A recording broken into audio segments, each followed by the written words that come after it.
পরিস্থিতি যেখানে যেমনই হোক নিজের কথা না ভেবে সংসারের কথা চিন্তা করে স্বামী সন্তানের কথা চিন্তা করে যে কোনো জায়গায় নিজেকে মানিয়ে নেওয়ার নামই আমাদের মেয়েদের জীবন। হ্যালো এভরিওয়ান, আসসালামু আলাইকুম। কেমন আছেন সবাই? আই হোপ সবাই খুব ভালো আছেন। আলহামদুলিল্লাহ, আমরা আল্লাহর রহমতে আছি খুব ভালোই। নতুন দিনে নতুন আরও একটি ভ্লগ ভিডিও নিয়ে হাজির হয়ে গিয়েছি আমি আপনাদের মাঝে বাঁধন, চট্টগ্রাম থেকে। আজকের ভিডিওটা শুরু করেছি খুব সুন্দর একটি সকাল দিয়ে। বাহিরে যেমন রোদ তেমন বাতাস, আর আমি আজকে সকাল সকাল চলে এসেছি আমাদের বাসার ছাদে। ছাদে সবাই যে যার মতো গাছ লাগিয়েছে, যে যার মতো কাজ করছে, আর কেমন বাতাস তা তো ভিডিওতেই দেখা যাচ্ছে। আমি ছাদে এসেছি কিছু কাপড় দিতে। এই বাসাতে আসার পর এই নিয়ে 3 বার ছাদে আসলাম। ছাদে আসারই সময় পাই না, যখন একটু দরকার পড়ে তখন ছাদে আসি, তাছাড়া আসাই হয় না। আর এই নতুন সংসারে আসার পর আমার সংসারের জন্য প্রয়োজনীয় জিনিস কিনতে গিয়ে দ্বিধাদ্বন্দ্বে পড়ে গিয়েছি। আর দ্বিধাদ্বন্দ্বে কেন পড়েছি তাও বলবো। সবচেয়ে যে জিনিসটা আমার বেশি প্রয়োজন ছিল তা হচ্ছে পর্দা। পর্দা আমার আগে কিছু কেনা ছিল, বাসা পাওয়ারও আগে যেরকমটা চিন্তা ভাবনা করেছিলাম যে এরকম বাসা পাবো, সেইটার ভিত্তিতেই কেনা হয়েছিল। কিন্তু এখন দেখি সেরকমটা হয়নি, তাই আমার আরও বেশি পর্দার প্রয়োজন ছিল। আর যেহেতু কিছু পর্দা আগেই কেনা ছিল, আবারও কিছু প্রয়োজন, দুইটার সাথে ম্যাচিং করতে পারিনি, এক একটা এক এক রকম হয়ে গিয়েছে। একদম শেষে কিনেছি এই ডাইনিং স্পেসের পর্দা, এই 4টা একরকম আর রুমেরগুলা একরকম। একদম শেষে কেনার কারণে আগেরগুলোর সাথে ম্যাচিং করতে পারিনি। আর নতুন একটা টেবিল ক্লথও নিয়েছি নতুন টেবিলের জন্য।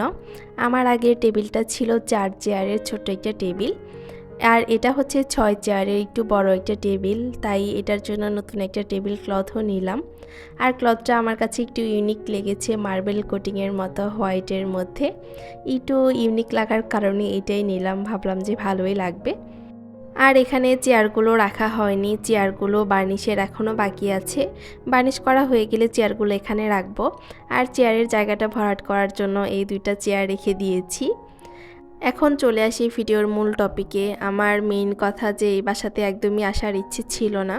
আমরা যখন বাসা পাবো শুনেছি, তখন আমার ইচ্ছেটা ছিল অন্যরকম, যে আমরা হয়তো বা নতুন বিল্ডিং পাবো, নতুন বাসা পাবো। কিন্তু যখন শুনি যে এরকম পুরাতন বাসা পেয়েছি, তখন মনটা একদমই ভেঙে গিয়েছিল। আর আমি সেই মুহূর্তে কি করব কিছুই ভেবে পাচ্ছিলাম না।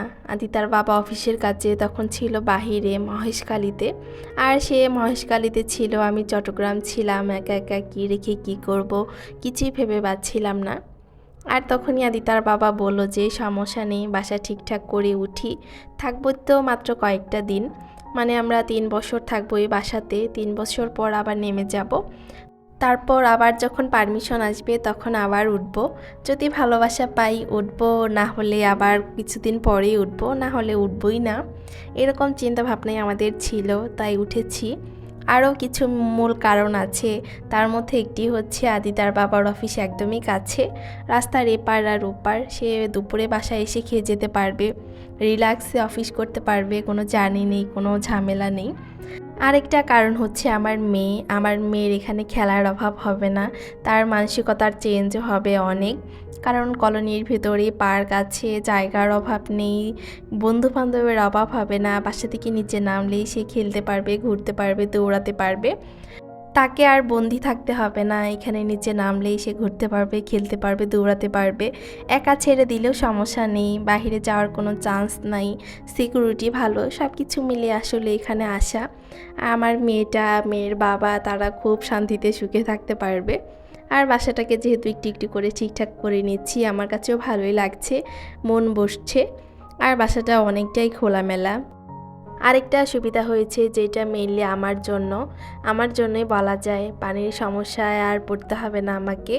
আগের বাসাতে অনেক কষ্ট করেছি, সব ক্ষেত্রে যেহেতু লবণ পানিটা ব্যবহার করা যায় না, পানিটা কিনে ব্যবহার করেছি, অনেক টানাটানি করতে হয়েছে পানির।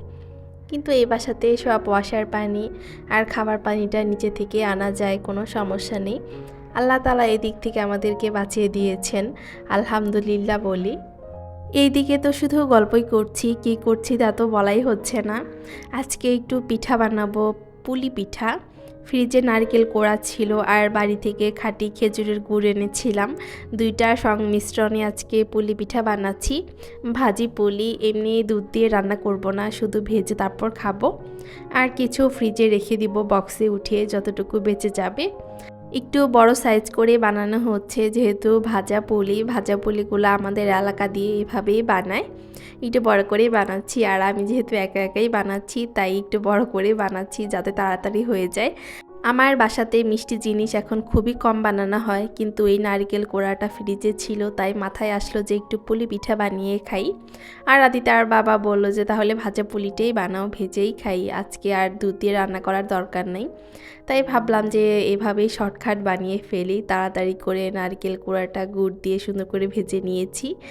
ভেজে নামিয়ে চালের গুঁড়ার ডোটাও তৈরি করে নিয়েছি। তারপরে তো বসে বসে বানাচ্ছি। সবগুলো বানানো শেষ হলে কিছু ভেজে খাবো আর ওগুলা বক্সে উঠিয়ে রেখে দিব। আর এই বাসাতে এসে এত পরিমাণ কাজ করছি যে কোনটা রেখে কোনটা করব বুঝে উঠতে পারছি না। সব কিছু মিলিয়ে অনেক ব্যস্ততার মাঝে দিনকাল পার করছি। নতুন একটা বাসাতে উঠলে, মানে নতুন তৈরি করে তারপর বাসাতে উঠলে যে পরিমাণ কাজ, তার থেকে বেশি কাজ করতে হচ্ছে এই বাসাতে এসে। কারণ আমার আগে যারা এই বাসাতে ছিল তারা পরিষ্কার করে বাসাটা ব্যবহার করেনি, তাই বাসাটার অবস্থা খুবই খারাপ ছিল।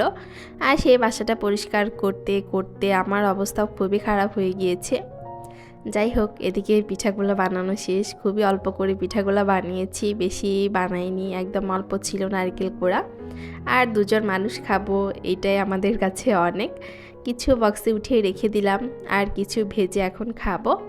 আর বক্সে উঠিয়ে রাখলে পিঠাগুলো ভালোই থাকে, কিছু হয় না, পরে আবার খাওয়া যায়।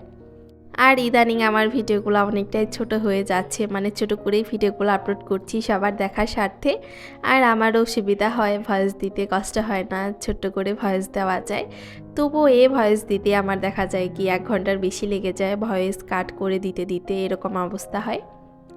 যাই হোক, এখন পিঠাগুলা ভাজছি। পিঠাগুলা ভেজে আমরা সন্ধ্যার নাস্তা করব এই পিঠা দিয়েই। মা, মেয়ে আর মেয়ের বাবা, আমরা 3 জনই বাসায়। এই ভাজা পুলি পিঠাটা কিন্তু অনেকে তিল দিয়েও করে, মানে নারকেল কোড়ার সাথে তিল মিক্সড করে কিন্তু এই পিঠাটা বানায়। ওইটাও খেতে ভালোই লাগে, আমি এক জায়গায় খেয়েছিলাম। কিন্তু আমাদের এইভাবে বানায়, শুধু নারকেল কোড়া দিয়ে বানায়, এখানে কোনো কিছু অ্যাড করে না। এমনি আমাদের কাছে ভালো লাগে, মানে আমাদের এলাকাতে যেভাবে বানায় আর কি। আজকে পিঠা খেতে খেতে আপনাদের কাছ থেকে বিদায় নিচ্ছি। সবাই ভালো থাকবেন, সুস্থ থাকবেন। আর পরবর্তী ভিডিও দেখার জন্য আগে থেকে সবাইকে আমন্ত্রণ জানিয়ে রাখছি। আল্লাহ হাফেজ সবাইকে।